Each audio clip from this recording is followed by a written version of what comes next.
The One World Tatarians, the greatest civilization ever erased from history. James W. Lee.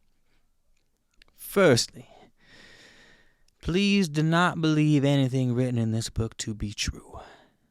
Research for yourselves what you find to be truthful or not using your own discernment and judgment.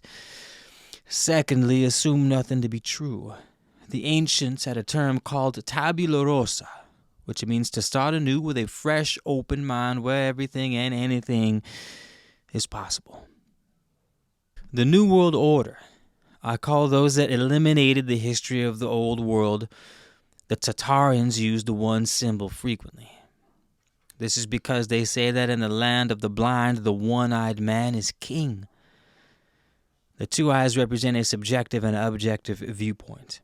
So they cover up the subjective to just look at the world objectively in cold, calculating terms.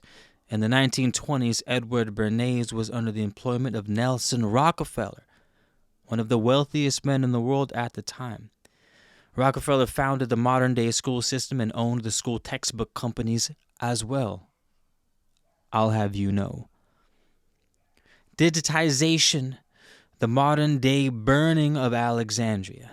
Those who are truthers have understood that the NWO has had the ability to alter images, or Photoshop, for decades and decades. A prime example being the obvious photoshopped images of Earth from space. Google's secret efforts to scan every book in the world, codenamed Project Ocean. Back in 2004, Google decided to digitize every single book they could find and then replace hardcover books with online books on Kindle, as in kindling a fire, aka book burning. Thusly, they could effectively alter and control any digitized books and images to portray the story the NWO wished to tell/sell us. By 2004, Google had started scanning, and just over a decade after making deals with Michigan, Harvard, Stanford, Oxford, the New York Public Library, and dozens of other library systems, the company had scanned about 25 million books. It cost them an estimated $400 million. It was the first project that Google ever called a moonshot. What made the system so efficient is that it left so much of the work to software, rather than make sure that each page was aligned perfectly and flattened before taking a photo, which was a major source of delays in traditional book scanning systems. Cruder images of curved pages were fed to the de-warping algorithms, which used the LiDAR data along with some clever mathematics to artificially bend the text back into straight lines.